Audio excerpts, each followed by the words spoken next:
You are self-assured, always. You know you are right, almost always. Colleagues respect your opinion, but they come to you with fewer and fewer ideas. Friends have stopped sharing personal details, thinking, "You'll just tell me what I should do anyway." Your partner goes silent when you start explaining why their feelings are just emotions, not reality. You don't understand what's wrong. After all, you're not rude. You just state what you think clearly, logically, and confidently. But with each passing day, it gets quieter around you. And one day you notice, people don't argue with you, not because you're right. They've simply stopped believing their voice matters.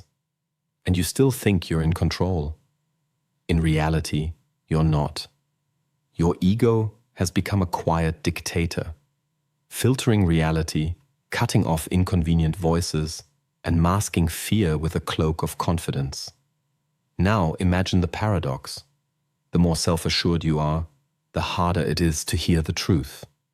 Psychological studies published in the Journal of Personality and Social Psychology show that people with high self-esteem are more likely to reject constructive criticism than those who doubt themselves. Why? Because their ego perceives any correction not as information, but as a threat to their identity. What you call confidence might not be strength, but armor. Armor that protects not you, but an illusion of you. And this armor prevents you from growing, changing, and being authentic. Because underneath it lies fear. Fear of being wrong. Fear of being inadequate. Fear of being vulnerable. And the chronic stress that accompanies this armor eventually depletes your internal resources. Burnout becomes not a question of if, but when. But there is a way out.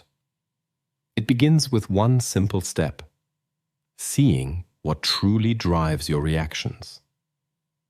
In this material, we will explore 7 signs that indicate your ego has taken the reins. You'll learn how to distinguish healthy confidence from a defensive mask, drawing on data from Gallup and Harvard Business Review. You'll discover how to stop perceiving criticism as an attack and start hearing it as an opportunity for growth. And you'll learn how to reclaim the right to be imperfect, without fear, without shame, without losing control. By the end of this journey, you won't be weaker. You'll be freer. Because true strength isn't about always being right. It's about being open. And that openness is the key to genuine connections, sustainable success, and inner peace. Imagine Alex, a top manager at a tech company. He knows his stuff. He speaks clearly. He makes decisions quickly. He doesn't tolerate ambiguity. He's respected, or at least feared. But one day, in a private meeting, his team tells him the truth. "We stopped offering ideas because we know you'll choose your own anyway." Alex is shocked. He thought he was leading them. But it turned out he had simply silenced everyone else. His confidence, which he considered a leadership quality, became a wall behind which no one dared to show weakness, error, or doubt. And it was this wall that destroyed trust, the most valuable asset in any team. The air in the meeting room grew thick with unspoken thoughts, and the silence of his colleagues sounded louder than any objection. Does this feeling resonate with you when you speak, and everyone nods, but you sense they don't agree? They're just tired of arguing. A healthy ego is flexible. It says, "I'm confident, but not perfect." It allows for changing opinions, admitting mistakes, and learning. An inflated ego is rigid. It whispers, "I'm always right." It tolerates no threats to its worldview. Any disagreement is an attack. And then the defense kicks in. Denial, justification, belittling.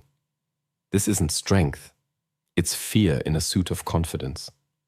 A healthy ego relies on intrinsic worth. An inflated one relies on external approval. And as soon as the applause fades, panic sets in. Your heart races, muscles tense. Your mind searches for someone to blame, not because you're weak, but because your identity is built on sand. Do you feel it in your body? Palms sweating, breath catching. When someone says, "Maybe you're mistaken," here's a shocking statistic. Over 68% of professionals in the US avoid feedback if it's not positive. They don't ask for advice. They don't participate in honest retrospectives. They don't ask, "What am I doing wrong?" Why? Because their ego can't handle the threat, and then growth stops. Without honest feedback, you don't develop. You merely repeat the same patterns, sinking deeper into the illusion of control. You think you're getting stronger. In reality, you're becoming lonelier. Your decision-making room turns into an echo chamber where every sound is just a reflection of your own voice. Imagine you're speaking into a void, and the void politely repeats after you. This isn't a dialogue, it's a monologue in a mirror. And this brings us to the second sign, how the ego distorts the very nature of criticism.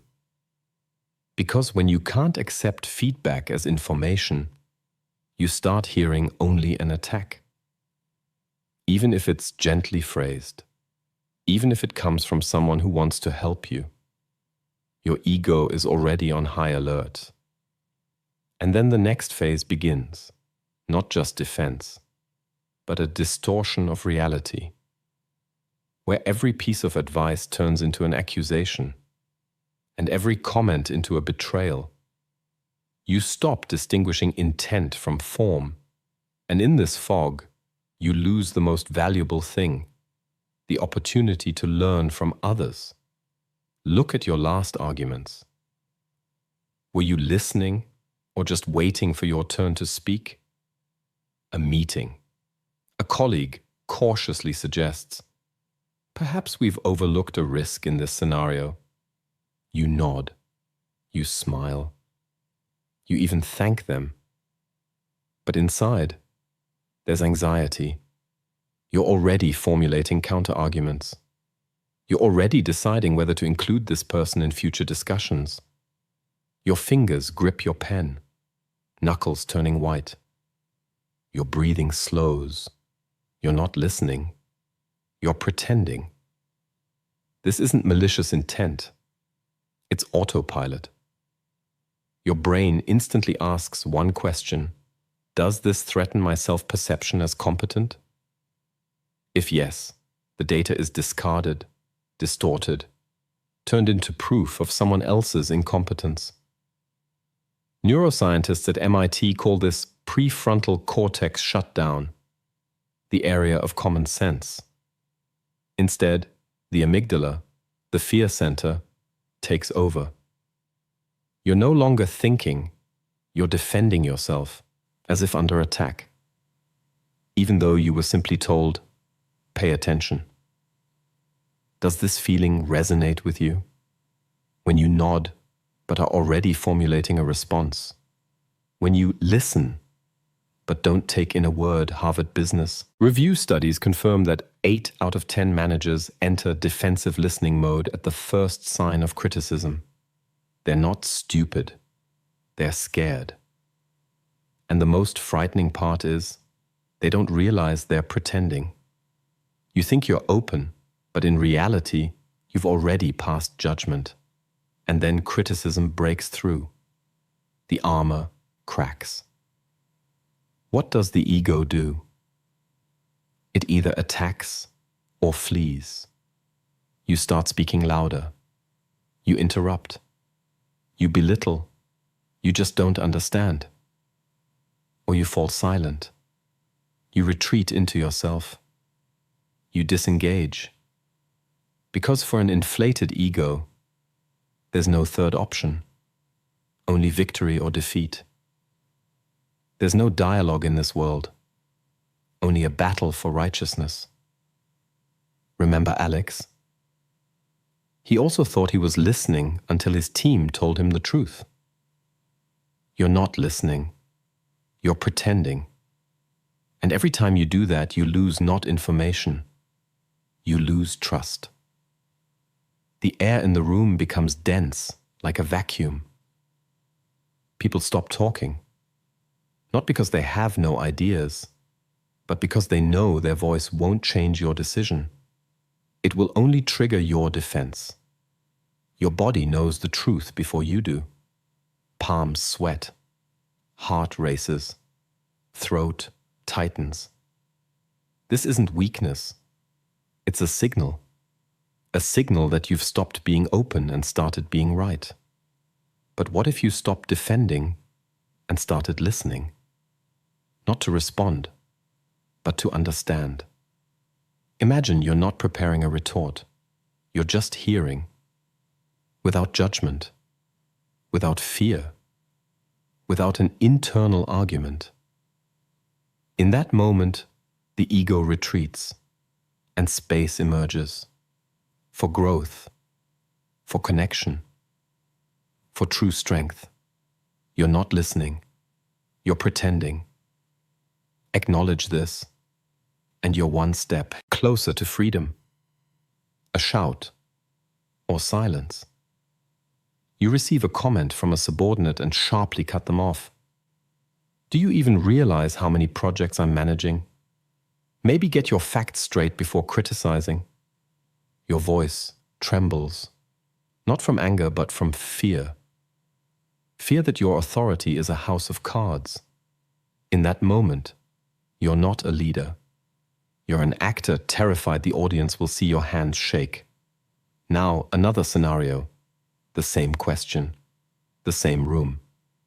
But you simply fall silent. You nod. You smile. And you don't say another word. After the meeting, you retreat to your office and don't emerge until the end of the day. Not because you're offended, but because you've vanished. Your body remains, but you don't. The air in the office becomes thick like a vacuum. Even your own breathing feels like a betrayal. Has your team been walking on eggshells? Have you noticed? These aren't two different reactions. They are two faces of the same panic. Your brain switches to an ancient mode, fight or flight. In the office, this sounds like you're incompetent, or a silence more oppressive than a scream. Both are attempts to regain control. But in reality, you've already lost it. Because true control is the ability to stay, not to attack, not to flee, but simply to be, and to ask, tell me more. Clinical observations confirm such reactions are not strength. They are anxiety in the guise of confidence. The more sharply you belittle, the deeper the fear. The longer you remain silent, the stronger the pain. Your ego isn't protecting you, it's hiding you. From the world, from mistakes, from life. And here's the paradox. The louder you yell or the quieter you become, the clearer it is to everyone. You are not in control of the situation. The situation controls you. Your team stops talking not out of respect, but out of pity. Loved ones choose their words like landmines, and you still think you have everything under control. But where does this obsession with superiority come from? Why, even in moments of success, do you find yourself thinking, has someone already surpassed me? Because an inflated ego doesn't live. It compares. It doesn't rejoice in your victories. It rejoices in others' failures. Your self-esteem ceases to be yours. It becomes a mirror of others' setbacks. Imagine, you're standing at the summit, but you're not looking forward. You're looking down. Not because you love the view, but because you're afraid someone is climbing faster. This is the fourth sign, and it's the most insidious because it masquerades as ambition. Your body knows the truth. Palms sweat, throat tightens, heart races. This isn't weakness, it's a signal. You're once again defending an illusion, not living reality. Stop. Breathe. Ask yourself, am I reacting right now or responding? The difference between them is the boundary between ego and freedom. She got the promotion, the dream job, the salary she dreamed of for years, but the joy lasted only an hour. Because that same day she learned her colleague, with whom she'd competed for the position, didn't make the cut. And then, relief. Even satisfaction. Not because she achieved her goal, but because he lost. Have you felt this? When your success suddenly became sweeter, not from the victory itself, but from someone else's defeat. You think it's normal, but in reality, your ego just took a sip of someone else's misfortune, and now it craves more, because without comparison, you lose your bearings. Does this sound familiar? You're not looking at your goal, you're looking at those who are falling behind. Comparison is a drug for the inflated ego. It whispers, you are worthy because others are not. But this value is fragile, like glass.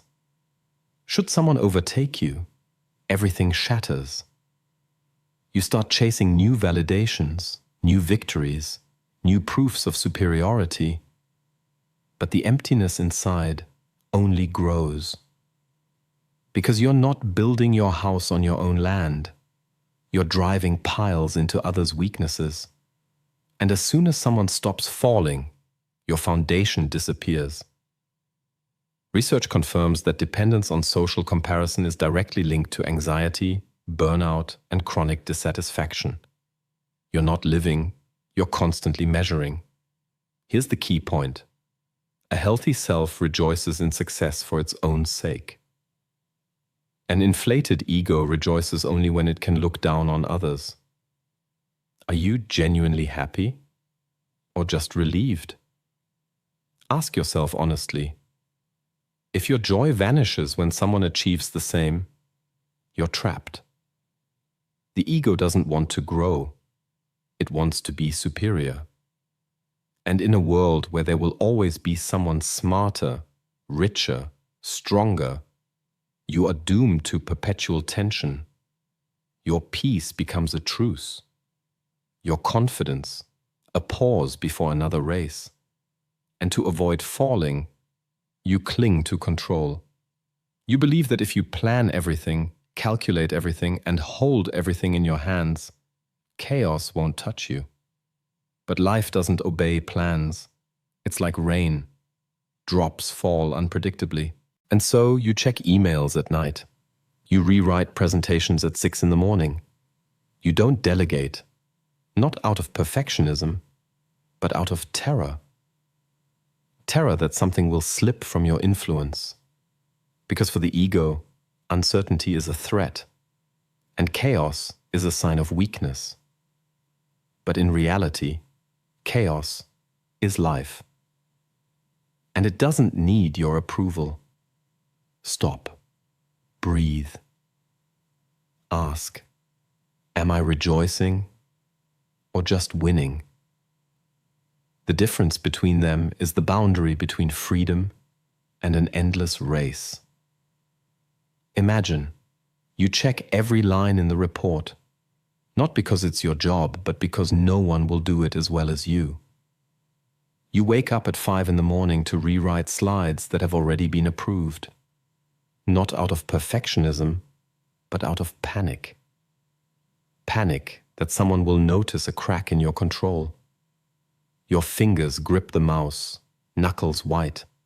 Your pulse pounds in your temples, as if your brain is trying to force chaos into a PowerPoint template. You don't trust, not people.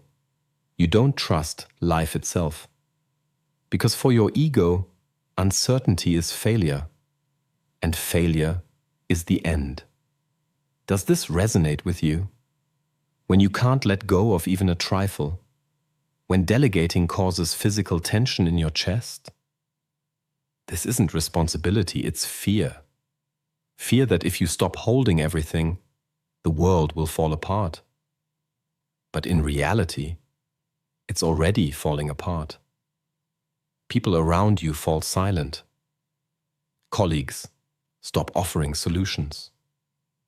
Your partner stops talking about their plans, not because they have nothing to say, but because you've already rejected any version of reality other than your own. MIT Human Dynamics lab studies show that 65% of managers with obsessive control react to the slightest deviation from the plan as a threat. The amygdala switches to danger mode and you think you're just keeping everything under control. But control is an illusion. And the tighter you cling to it, the faster you lose what truly matters: trust, flexibility, connection. And here's the paradox. 74% of major business failures are not due to money or market conditions.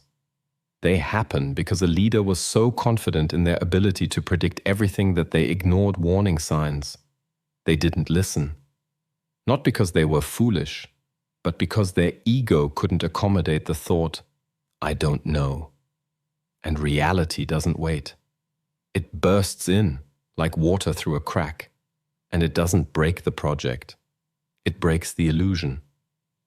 You're probably thinking, but if I let go of control, everything will collapse. What if everything is already collapsing? You just don't see it because you're not looking at people. You're looking at numbers, at graphs, at task lists. And people are leaving silently. Because being around someone who fears chaos more than they value you is like breathing underwater. You pretend everything is fine, but your palms sweat, your heart pounds. When someone says, "Let's try something different," a healthy ego says, "I don't control everything, and that's okay." An inflated ego whispers, "If I let go of even one thread, I'll disappear." But true strength isn't in control. It's in the ability to remain when the plan falls apart. In the ability to ask, "How do you see it?" and listen, without fear, without internal argument. Try it now. Breathe. And imagine you let go of one detail. Just one. Not everything. Just one. What will happen? The world won't collapse. But you'll feel, for the first time in a long time, the air. Real air. Not filtered by your fear. You don't control reality. You control anxiety. And until you understand that, you'll be building a prison of Excel spreadsheets, not a life. She stands by her child's bed. The little one shivers from a nightmare, reaching for her, eyes full of tears. But she doesn't embrace. She says, "Be strong. It's okay." Her voice is like glass, smooth, cold, uncracked. Inside, there's ice. Ice in her chest that keeps her heart from beating freely. Because if she were to say, "I'm scared too," her facade would crumble. And the facade is all she has left. Do you do this? Do you say, "I can handle it," and push away a hand reaching for you? Later, her partner says, "You never show when things are tough for you."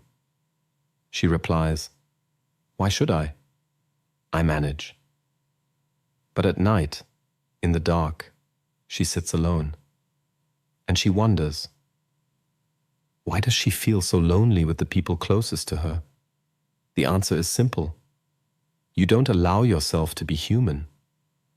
Only a shield, only a support, only strong.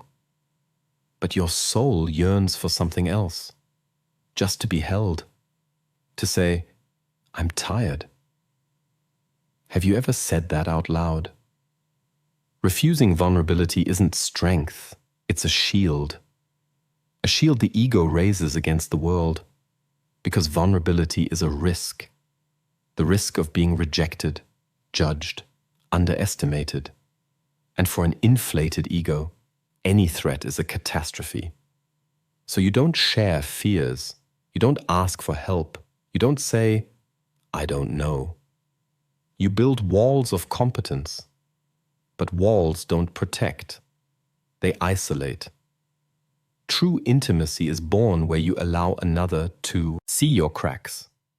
Without that, there's no trust. Without trust, there's no connection. 71% of people experiencing chronic loneliness do the same thing.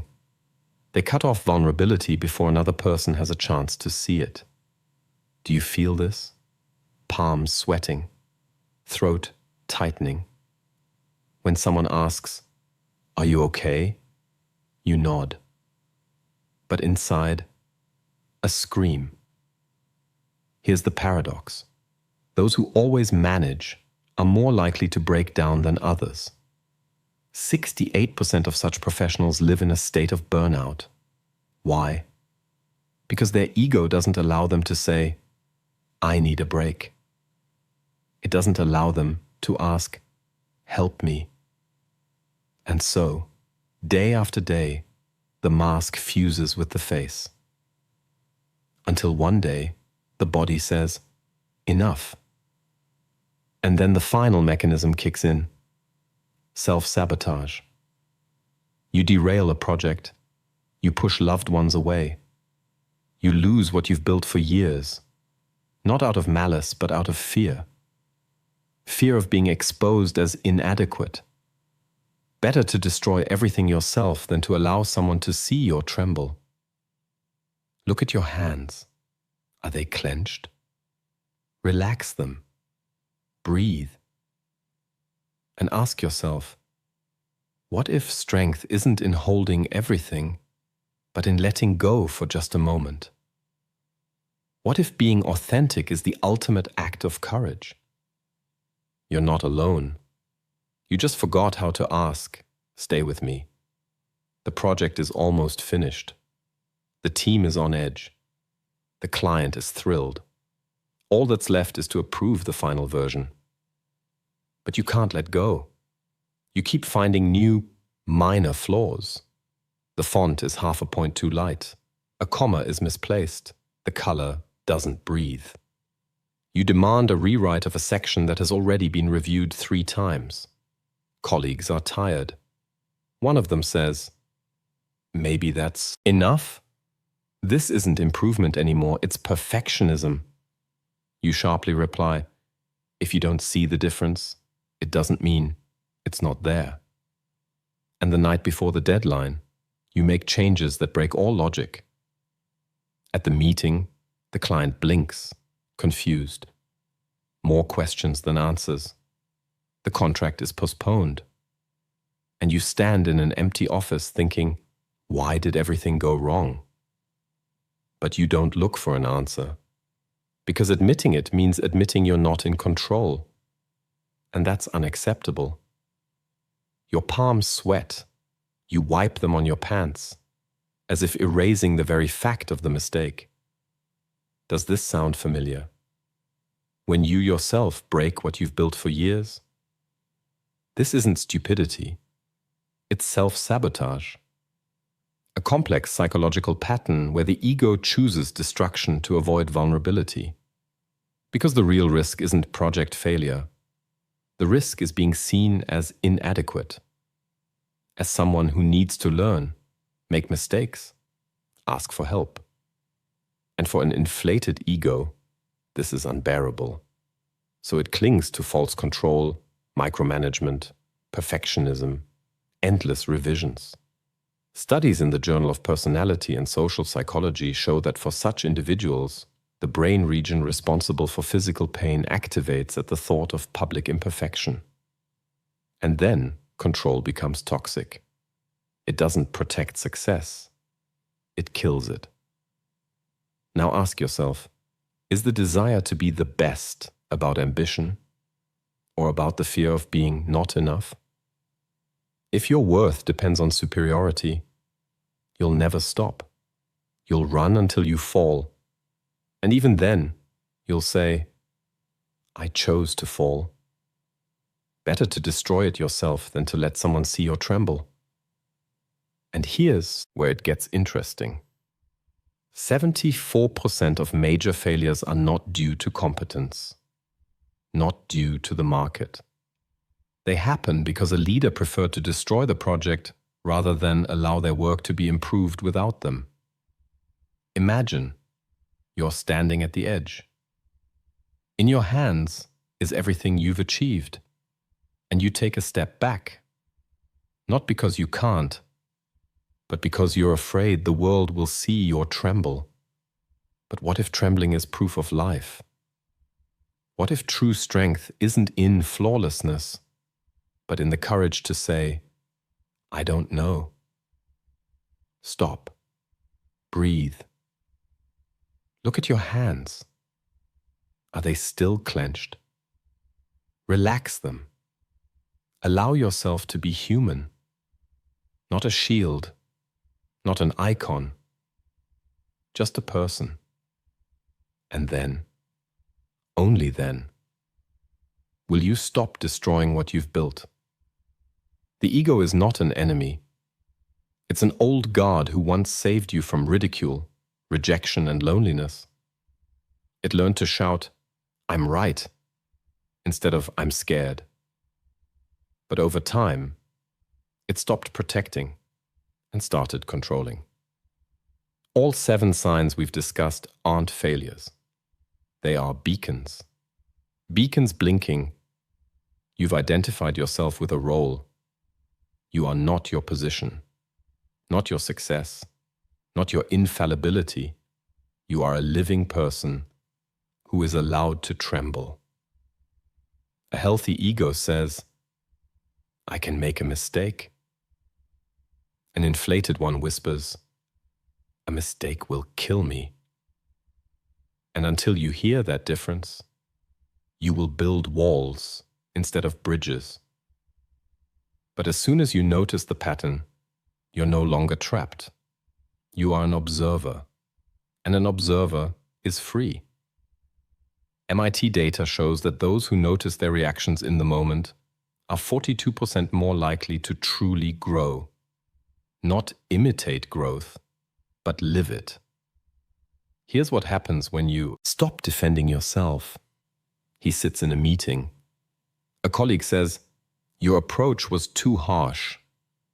Previously, boiling anger, clenched fists, an internal scream, you don't understand. But today, a pause. He looks out the window. Rain runs down the glass, drops not asking permission where to go.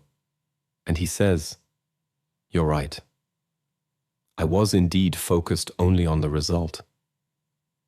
And in that moment, no shame, no panic, relief, as if a burden he had carried for years had fallen from his shoulders, because for the first time he isn't pretending. He simply is. And this isn't weakness. It's strength, true strength.